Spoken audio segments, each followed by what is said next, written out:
Munara karındaşım, bir çeyti gelinim деп айтайын. Себеби кайнатаңды тааныйм, кайнагаңды таанышып жолдошторубуз силге ошолордун кайрылуусу менен келип атам эми.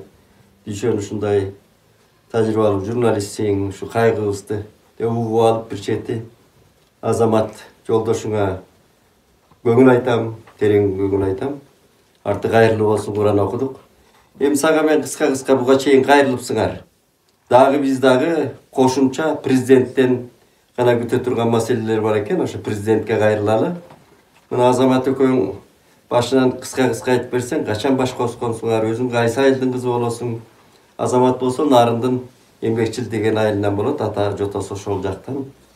Ошол жөнүндө кыска айтып берсең. Биз Азамат экөөбүз чогуу иштегенбиз. Пансионаттан 2008-жылы баш коштук. Андан бери 15 жыл, мына быйыл 16 жылга бартат жашаганыбыз. Ортобузда 5 балабыз бар болчу, бир балам өтүп кеткен оорудан. Азыр 4 балабыз бар, 2 кыз, 2 уулум бар. Алды канча жашка келди? 14-тө, 12-де, 6-да, 2,5-да. Экөөбүз 15 жыл жакшы жашадык, жакшы бактылуу күндөр болду. Өзүбүз үйлөнгөндөн бери 2008-жылда Бишкектен турабыз. Ишине байланыштуу Азамат биякта иштечи. Энергетик болуп, высшее образованиясы да бар, среднее образованиясы да бар. Өзүң билимиң эмне? Мен өзүм высшее образование Караколдон. Өзүм караколдукмун. Атам жетекүздүк, Барскон. Апам түптүк. Азамат өзүнүн ишин жакшы мыкты билген, высший категория электрик болчу. 15 жыл, 16 жылдан бери талыкпай эмгектенген. Бирок биз ошончо жыл батирде турчубуз, съемный батирлерде. Көп эле башыбыздан материальный мындай кыйынчылыктар өткөн, бирок чогуу жетелешип анын баарын эмгектенип, ак эмгек менен бизди багып келген. Мен өзүм үйдө бала багып эле отурчумун. Башымдын оорусуна байланыштуу 2-группанын майыбын бала кезимден бери. Мени үйдө бала багып эле, жолдошумду күтүп, тамак ашымды жасап эле, бирөөсүн садикке, бирөөсүн школага апарып үйдө отурчумун. Азамат ак эмгеги менен тапчы акчаны. Ошол акча өзүбүздүн балдарыбыздын рызкысы менен жетип, бирок үй маселеси бизде дайыма турчу. Эми кайрат кыл. Кыскараак айталы, мынабы жолдошуң кандай кырдаалда дүйнөдөн өтүп кетти? Ошол жөнүндө айтып берчи. Ноябрь айында ишинен, жумушунан электричество жасап атып, кичинчалык столдон кулап кетип, неудачно кулап кетип, колу сынып, 4-чү горбольницага барып гипс салдырып, колу кай жерден сынган экен? Билегинен эки сөөгүнөн сынып. 4-чү горбольницага эле бардык, сразу мээбизге 4-чү горбольница келди, сыныктардын больницасы деп. Анан ошого барып, машина менен өзүбүз эле кадимкидей барып, состояниясы сонун эле болчу. Мындай жыгылып калып, давлениясы түшпөй эле, сопсонун эле сүйүлүп. Канча жашында ошондо? 37 жашында. Толуп болуп турган кезде ден соолугу жакшы да. 2-3 күн эле болду, 38-ге чыкты. Эми канынан ичкиликтиги бу чыккан жокпу? Жок, өмүр бою ичкен эмес, чеккен эмес. Өзүнүн физический состояниясы аябай жакшы болчу. Мындай спортивный телосложение, эч бир тиши, башы ооручу эмес. Секирип түшүп, секирип эметип, канча бир килограмм гипс, бетон эменин баарын ташып, эмгектенчи. Анан колун гипс салышты, анан больницага эртеси барып жаттык. Кайсы күнү жатып атасыңар ошондо? 7-си сынды, 8-си барып. Ноябрда, 8-си жаттык, плановый операция назначить этишти. Компьютерден өткөрдү, рентгенден өткөрдү. Рентгенден өттү. Диагноз далилденди, койду. Анан анализдер жаткандан баштап эле тапшырылды, баары отлично чыгып атат деп, мага телефонун, мен да күндө барып аттым, күндө жанында отуруп келип аттым. Баары жакшы, жүрөгүм текшерди, анализдерим, бөйрөктүн анализи баары сонун чыгып атат. Понедельник операция деди.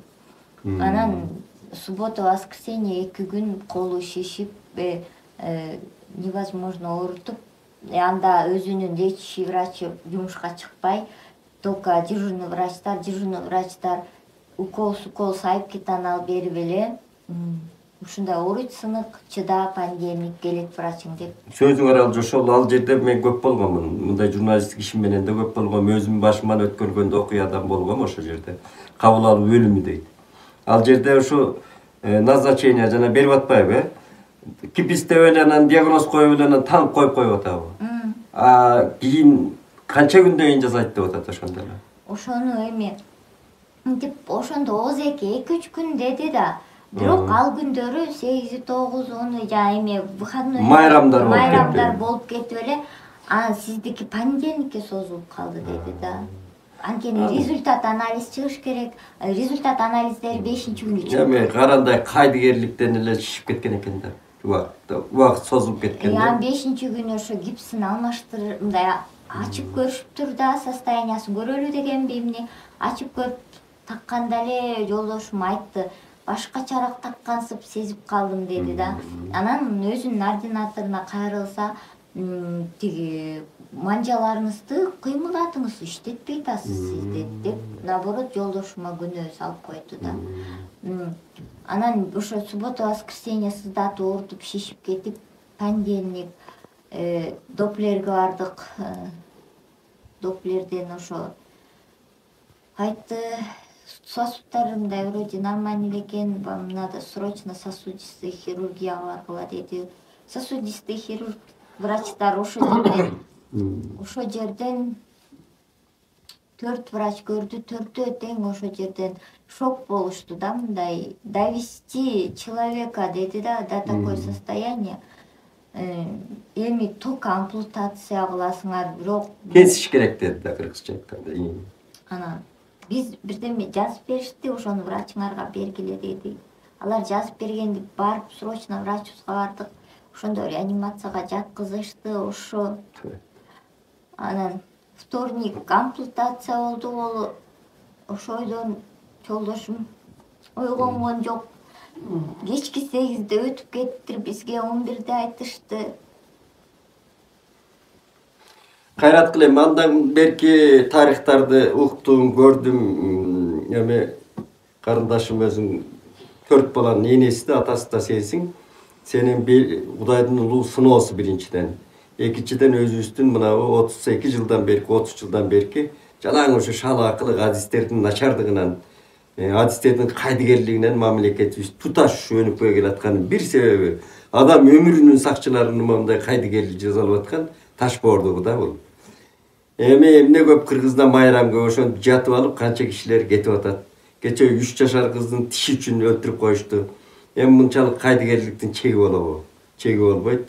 Анан эми президентке гана кайрылып турган акыбалыңар калыптыр өзүңөр. Мен мындай аңдап көрсөм ушундай экен. Мен да азыр президентке кайрылам 2 ооз сөз менен. Сен эми ошо президентке эмне дооматың болсо кыскача айтчы, киши угат мындай сөздөрдү. Урматтуу Садыр Нуркожоевич, Садыр агам болосуз. Биз сизди колдоп, жолдошум площадка да чыккан, биз аябай сүйүнгөнбүз сиз президент болгондо. Эми буюрса баарын жакшы, мамлекет өзгөрүлүп атат, жакшы жолго түшүп атабыз. Сизден суранам, жана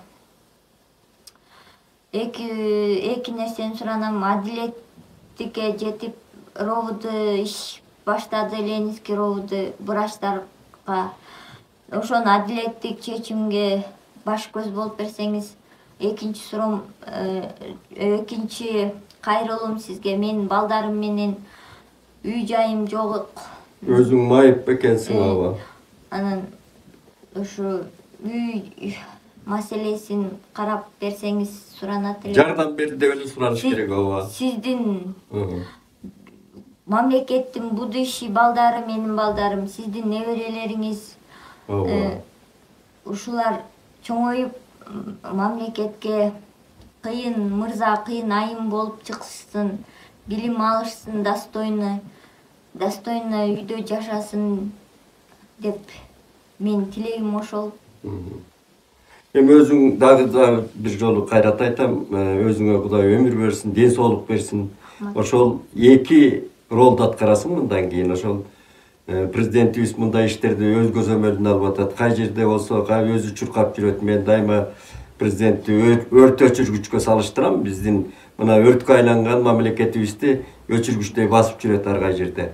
Ошону мынабу кайрылууңду дагы ушу мындай жөн калтырбайт деп биз ишенебиз. Анан эми мен дагы туугандар көрүп отурасыңар, эми кайгысы башына түшкөн адамды козгой бербейм. Мен кыска айтканда Садыр Нуркожоевич, мен мындай иштерден көп эле башымдан өткөн. 45 жыл журналистикада жүрдүм. Советтер Союзунун учурунда мынчалык деңгээлге жеткен эмес эч качан. Медицина бүт тармактар ошол азыр эле ностальгия деп эле ушу коммунисттер сөккөндө блогерлер чыкпадыбы? Коммунисттик эки мыкты мына элге билим берүү менен өмүр сакчылыгы, ден соолук мыкты орунга коюлган. Мына Советтер Союзунун гүлдөгөн учурлары болгон. Бизде аз элдер көбөйгөн, жашыбыз узарган, 75 жашка жеткен кыргыздын орто жашы. Бүгүнкү күндө эмне болдук? Мына өзүңүз көзөмөлдөй турган иш экен бул өзү. Биринчиден шалаакылык кайдыгер ушул деңгээлге жеткен, соп-соо барган эр азаматты өлтүрүп коюп атышат да. Бул эми бул кайдыгерлик согушу шу менен күрөшүш керек экен. Анан эми экинчи топтогу Майып 4 баланын энеси бирөөдө өтүп кетип бир кайгыны көтөрүп турган киши. Мен эми баягы сизден үмүт кылабыз. Мынабу маселелерди ушул көңүл чордонуна бекем кармап бир жанагы жардамчыларыңыздан дагы кеңешчилериңизден да мен угам кээде бер жактан эле жооп берип коюшат экен алдынан элечи. Андай кылбай сиз мына интернет менен абдан жакшы алектенесиз. Дайыма көңүл чордонуна кармап турасыз. Мына мамлекетиңиздин күрөө тамырын. Мына мындай кишилерге жардам бериш керек. Ал өзү колунан келген кишилер өзүнүн оокатын өзү жасап кетет. Мына уларга жардам берсе, баарылап жардам берели. Ден соолук, сизге дагы ийгилик каалайбыз ишиңизге, оомат. Анан мынабу улуу кайгыны бөлүшөлү деп ушу атайын келип бизге кайрылып атабыз. Аман бололу.